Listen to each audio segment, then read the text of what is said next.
Assalamualaikum warahmatullahi wabarakatuh. Perkenalkan, saya Hidayatul Fitri, BP 17110035, jurusan S1 Akuntansi Universitas Dharma Andalas. Baiklah, di sini saya akan menjelaskan tentang judul artikel yang saya ambil, yaitu perilaku kecurangan akademik mahasiswa akuntansi dimensi fraud Diamond. Studi kasusnya pada mahasiswa Prodi Akuntansi Universitas Islam Indonesia. Langsung saja masuk kepada materi yang pertama, yaitu teori fraud Diamond.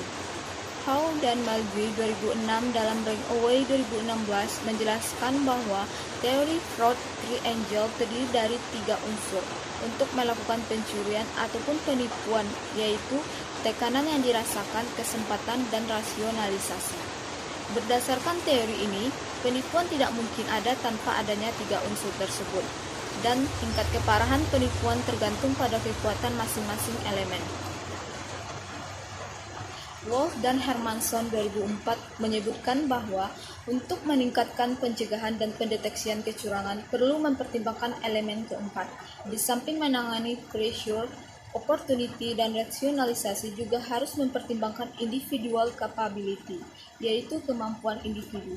Kemampuan individu adalah sifat-sifat pribadi dan kemampuan yang memainkan peran utama dalam kecurangan yang mungkin benar-benar terjadi, bahkan dengan kehadiran 3 unsur lainnya. Keempat elemen ini dikenal sebagai fraud Diamond. Fraud Diamond mengembangkan teori yang sebelumnya, yaitu fraud triangle. Menurut Wolf dan Hermanson 2004, proses pemikiran 4 elemen fraud Diamond dijelaskan sebagai berikut, yaitu yang pertama tekanan. Tekanan, pelaku menginginkan atau memiliki kebutuhan untuk melakukan kecurangan. Yang kedua, kesempatan. Ada kelemahan dalam sistem, dapat dieksploitasi oleh orang yang tepat. Yang ketiga, rasionalisasi. Pelaku telah meyakinkan diri bahwa perilaku kecurangan berisiko.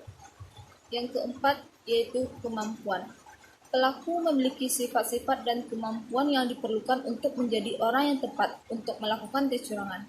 Pelaku mengakui adanya kesempatan dan melakukan kecurangan.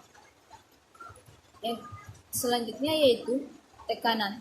Albert 2012 dalam penelitian Santoso dan Adam 2014 menjelaskan bahwa tekanan atau pressure merupakan suatu situasi di mana seseorang merasa perlu untuk melakukan kecurangan. Yang kedua yaitu kesempatan. Albert 2012 dalam penelitian Santoso dan Adam 2014 menjelaskan bahwa opportunity merupakan suatu situasi di mana seseorang merasa memiliki kombinasi situasi dan kondisi yang memungkinkan dalam melakukan kecurangan akademik dan tidak terdeteksi. Rasionalisasi. Romney dan Steiber 2012 menjelaskan bahwa rasionalisasi memungkinkan pelaku menjustifikasi tindakan ilegal mereka. Terakhir yaitu kemampuan. Menurut Wolf dan Hermanson 2004, capability atau kemampuan didefinisikan sebagai sifat-sifat pribadi dan kemampuan yang memainkan peran utama dalam kecurangan akademik. Selanjutnya yaitu kecurangan akademik atau academic fraud. Kecurangan akademik merupakan perilaku yang dilakukan oleh siswa maupun mahasiswa dengan sengaja, dan kecurangan akademik merupakan bentuk-bentuk perilaku yang mendatangkan keuntungan bagi siswa maupun mahasiswa secara tidak jujur yang berhubungan dengan akademik. Epstein 2003 dalam penelitian Nursani dan Irianto 2012 menjelaskan academic fraud adalah berbagai macam cara yang dilakukan dengan unsur kesengajaan untuk melakukan kecurangan yang berasal dari perbuatan tidak jujur, sehingga menyebabkan perbedaan pemahaman dan menilai maupun menginterpretasikan sesuatu. Perilaku curang dibagi dalam 3 kategori. Yang pertama yaitu memberi, mengambil, atau menerima informasi tertentu. Yang kedua, menggunakan suatu alat yang dilarang. Dan yang ketiga, memanfaatkan kelemahan orang lain. Pada dasarnya, ketiga faktor yang ada di dalam fraud tidak akan mempengaruhi seseorang untuk melakukan kecurangan jika seseorang tersebut tidak memiliki kemampuan yang baik. Sifat individu dan kemampuan merupakan faktor pemicu yang paling berperan penting dalam munculnya academic fraud. Bentuk-bentuk kecurangan. Dalam penelitian Bintoro, Purwanto, dan Noviani 2013 menjelaskan bentuk-bentuk kecurangan atau pelanggaran akademik, yaitu yang pertama menyontek, yaitu perbuatan yang dilakukan oleh mahasiswa dengan sadar ataupun tidak sadar menggunakan dan mencoba menggunakan bahan-bahan informasi atau alat bantu studi lainnya tanpa izin dari pengawas ataupun dosen penguji. Yang kedua, memalsukan, yaitu perbuatan yang dilakukan oleh mahasiswa dengan sadar ataupun tidak sadar tanpa izin mengganti atau mengubah nilai ataupun transkrip akademik, ijazah, kartu tanda mahasiswa, tugas-tugas dalam rangka perkuliahan atau tutorial praktikum, surat keterangan, laporan, atau tanda tangan dalam lingkup kegiatan akademik. Yang ketiga, melakukan tindak plagiat, yaitu perbuatan yang dilakukan oleh mahasiswa dengan sengaja menggunakan kalimat, data, ataupun karya orang lain sebagai karya sendiri tanpa menyebutkan sumber aslinya dalam suatu kegiatan akademik. Yang terakhir yang selanjutnya yaitu menjiplak. Menjiplak adalah perbuatan mencontoh, meniru, menyontek, mencuri karangan orang lain yang diakui sebagai karangan sendiri. Selanjutnya menyuap, memberi hadiah dan mengancam adalah perbuatan yang dilakukan oleh mahasiswa untuk mempengaruhi atau mencoba mempengaruhi orang lain dengan maksud agar penilaian terhadap prestasi akademik. Selanjutnya menggantikan kedudukan orang lain dalam kegiatan akademik, yaitu perbuatan yang dilakukan oleh mahasiswa dengan menggantikan tugas atau kegiatan untuk kepentingan orang lain atas kehendak diri sendiri. Selanjutnya bekerja sama saat ujian baik secara lisan dengan isyarat atau melalui alat elektronik. Perilaku kecurangan akademik. Status perguruan tinggi dan nama besar tidak menjadi jaminan proses pembelajaran dan pendidikan berjalan sesuai dengan standar. Kasus kecurangan akademik masih banyak dijumpai hingga kini, baik di Indonesia maupun di luar negeri. Perilaku kecurangan akademik merupakan benih-benih praktikum kecurangan yang lebih besar di masa datang, mampu menyebabkan masalah yang lebih serius, seperti pelanggaran etika profesi atau terjadinya tindak kriminal. Berikut adalah beberapa perilaku kecurangan. Yang pertama, kecurangan yang terjadi di Universitas Harvard.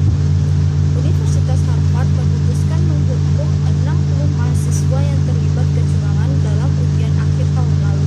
Peristiwa ini menjadi skandal akademik terbesar yang pernah menimpa universitas tersohor itu. Dekan Fakultas Sains dan Seni Michael Smith mengatakan 60 mahasiswa telah diskor dari kegiatan akademik dan memungkinkan universitas untuk mengeluarkan mereka. Yang kedua yaitu kecurangan yang terjadi di perusahaan terbesar Amerika Serikat.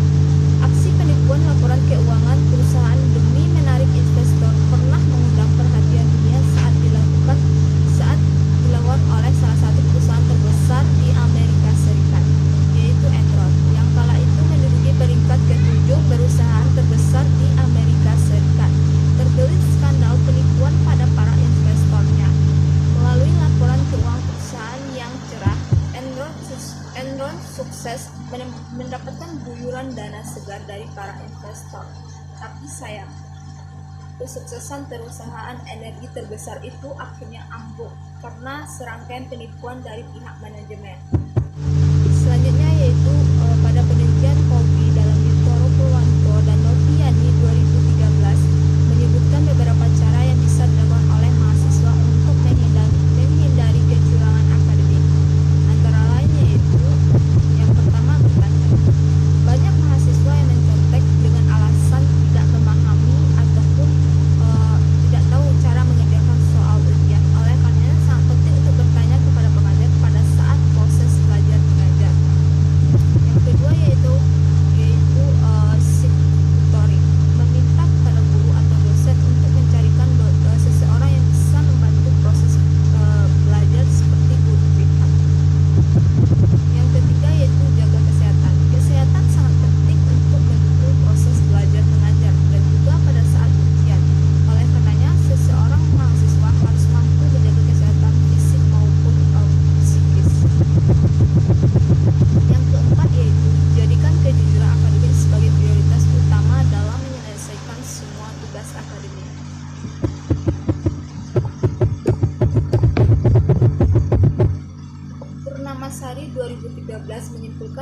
kecurangan akademik adalah perilaku tidak jujur yang dilakukan siswa dalam setting akademik untuk mendapatkan keuntungan secara tidak adil dalam hal memperoleh keberhasilan akademik.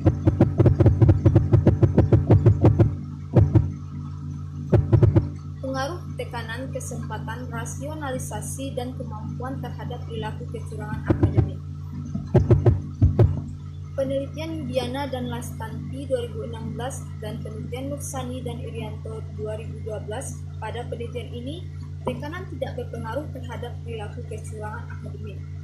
Berarti bahwa mahasiswa prodi akuntansi Fakultas Ekonomi Universitas Islam Indonesia tidak merasa perlu untuk melakukan kecurangan akademik.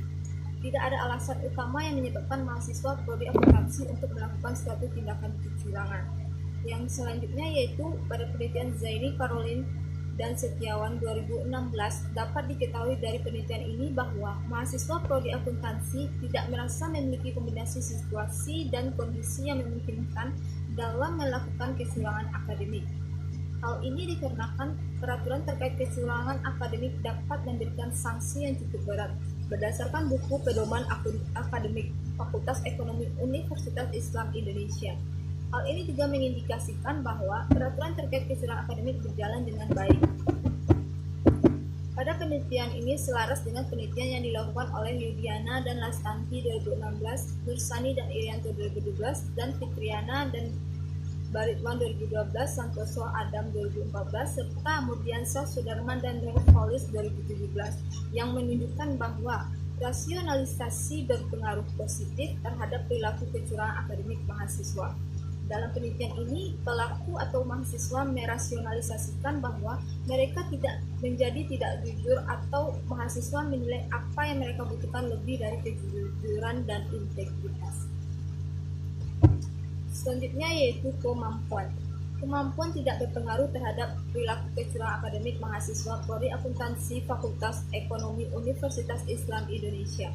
Hasil ini bertolak belakang dengan penelitian Yudiana dan Lastanti 2016, Nursani dan Irianto 2012, dan Murdiansyah Sudarman dan Nurholis 2017. Namun, hasil penelitian ini didukung dengan penelitian sebelumnya yang dilakukan oleh Zaini, Carolina, dan Setiawan 2016. Hal ini dikarenakan mahasiswa tidak merasa terbiasa dalam melakukan kecurangan akademik dan tidak memiliki strategi khusus dalam melakukan kecurangan akademik.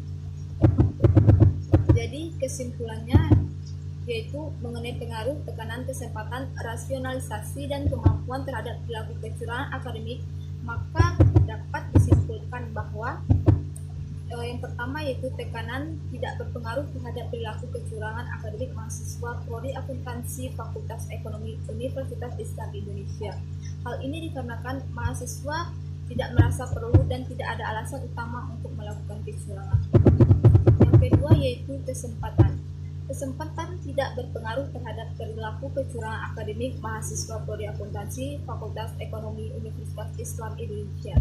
Hal ini dikarenakan peraturan terkait kecurangan akademik cukup ketat berdasarkan buku pedoman Fakultas Ekonomi, sehingga mahasiswa enggan untuk melakukan kecurangan. Yang ketiga yaitu rasionalisasi. Rasionalisasi berpengaruh positif terhadap perilaku kecurangan akademik mahasiswa prodi akuntansi Fakultas Ekonomi Universitas Islam Indonesia. Hal ini dikarenakan semakin banyak mahasiswa yang melakukan kecurangan akademik, maka kecurangan akademik semakin dianggap sebagai suatu hal yang umum. Selanjutnya yang keempat yaitu kemampuan. Kemampuan tidak berpengaruh terhadap perilaku kecurangan akademik mahasiswa prodi akuntansi Fakultas Ekonomi Universitas Islam Indonesia. Hal ini dikarenakan mahasiswa tidak terbiasa dan tidak memiliki strategi khusus dalam melakukan kecurangan akademik. Baiklah, sekian presentasi dari saya. Kalau ada kata salah, saya mohon maaf. Assalamualaikum warahmatullahi wabarakatuh.